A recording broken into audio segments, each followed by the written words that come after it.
Bill Maher gets absolutely cooked by a guest over his insane anti-Trump rhetoric. Guys, it's nuts. Bill Maher, I think the guy froths at the mouth every time he hears Trump's orange name or something. It's really weird. It's quite bizarre. And in this video, it's pretty interesting because this guy here, Bret Stephens, he's kind of a self-described kind of left-leaning centrist of sorts.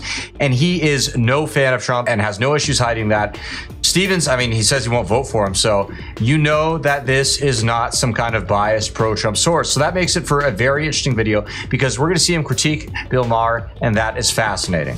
So guys, we're going to get right into it. It's going to be a lot of fun. But first, everybody, do me a big favor here. Like our video, share it around, and if you are new, subscribe to the Resist the Mainstream YouTube channel so you can keep bringing you guys this great, hard-hitting content. As always, everybody, I'm your host, Darian. Let's get into the clip. He got shot at again, and he says, their rhetoric is causing me to be shot at.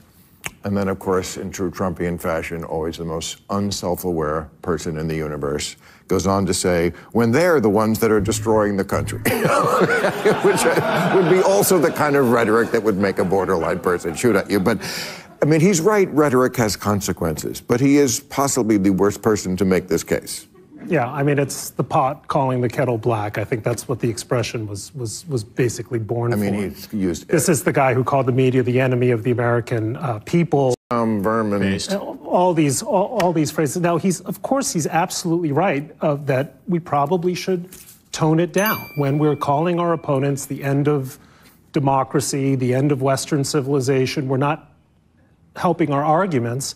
I disagree. That's a dumb argument, I think, because No, that's their argument, which is that you guys are saying Trump is a threat to democracy. But he is a threat to democracy. The answer can't be that we can't say what's true.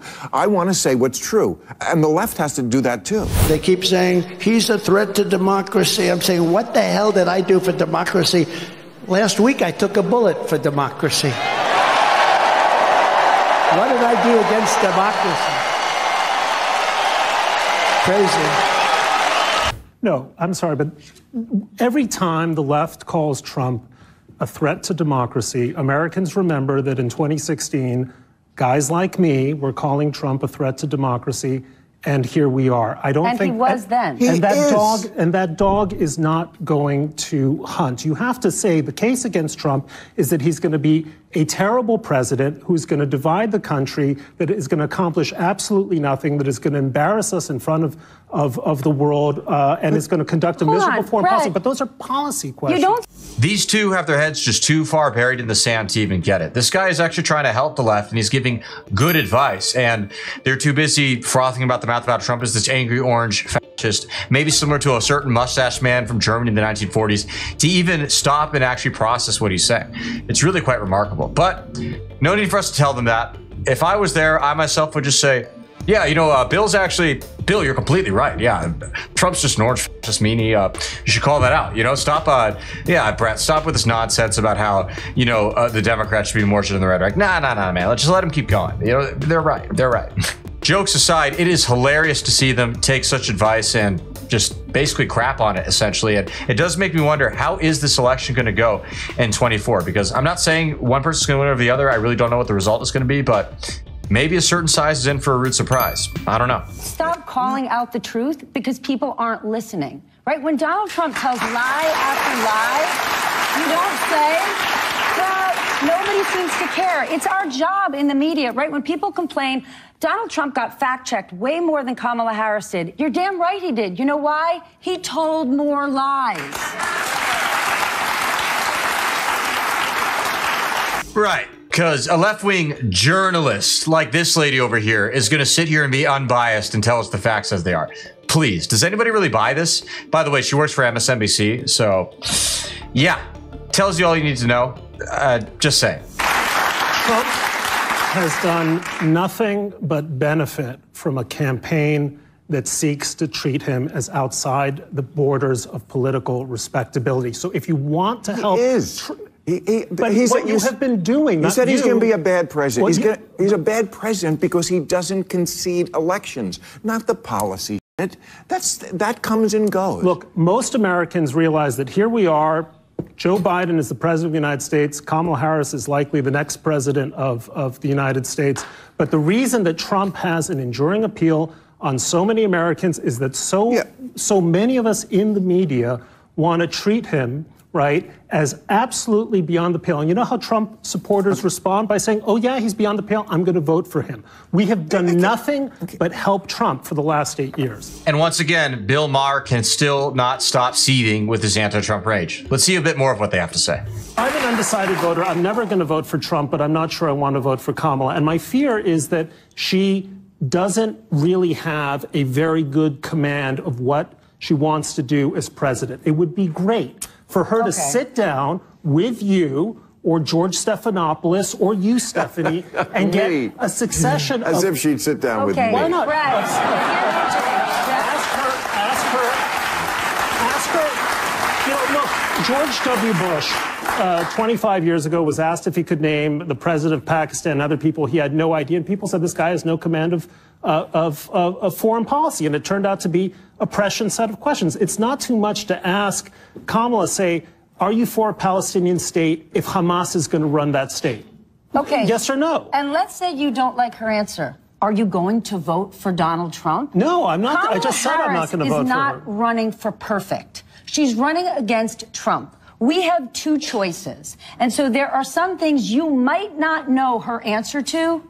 And in 2024, unlike 2016 for a lot of the American people, we know exactly what Trump will do, who he is, and the kind of threat he is to democracy. I don't know. So it's unclear to me how there could be an informed... The problem that a lot of people have... At a certain point, you have to wonder how reporters like her sleep at night, because it's just insane what kind of lies they push, then sit there and act like they have this kind of moral high ground. And I really wonder, is it arrogance? Is she just blind to the reality of what kind of ridiculous stuff she's saying?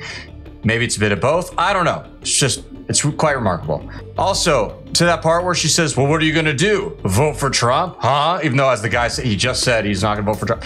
I am so sick of this stupid binary thinking.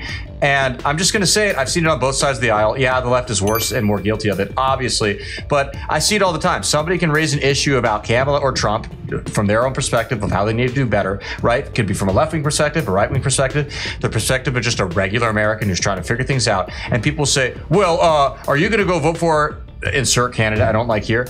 It's a stupid, low IQ, low intellect response, and I am just so sick of seeing it. So just had to get off that at my chance. Guys, we need to think more critically, okay, as a nation, left or right, especially the left, but it applies to both. The problem that a lot of people have with Kamala is we don't know her answer to anything, okay? But you know his answer to everything. And that's why I would never vote for him, and people shouldn't vote for him. But people also are expected to have some idea of what the program is of the person you're supposed to vote for. You're just not supposed to say, well, you have to vote for Y because X is this, that, and the other. Let's find out a little bit more. And I don't think it's a lot to ask her to sit down for a real interview as opposed to a puff piece in which she describes like her feelings of growing up in Oakland with nice lawns. Then I would just say to that, when you move to Nirvana, give me your real estate broker's number and I'll be your next door neighbor. We don't live there.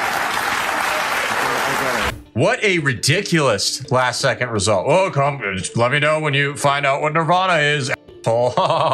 Seriously, again, are we even capable of critical thought or critical responses? Someone who's on your own side, by the way, can you explain to them in a cohesive manner why they should support the candidate you desire? In her case, obviously not, because it's but Trump, but Orange Man, he's just like the mustache man in Germany. And then it devolves into, well, you know, let me know when you find the perfect candidate, you jerk. Just crazy.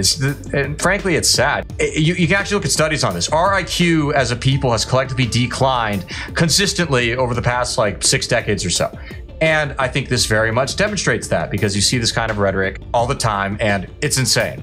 With all that being said, guys, thank you so much for tuning in. We really appreciate it. As always, please be sure to comment below. Let us know what you liked about this clip, what kind of stuff you want to see in the near future, and we'll see you guys again soon. Thank you, and God bless.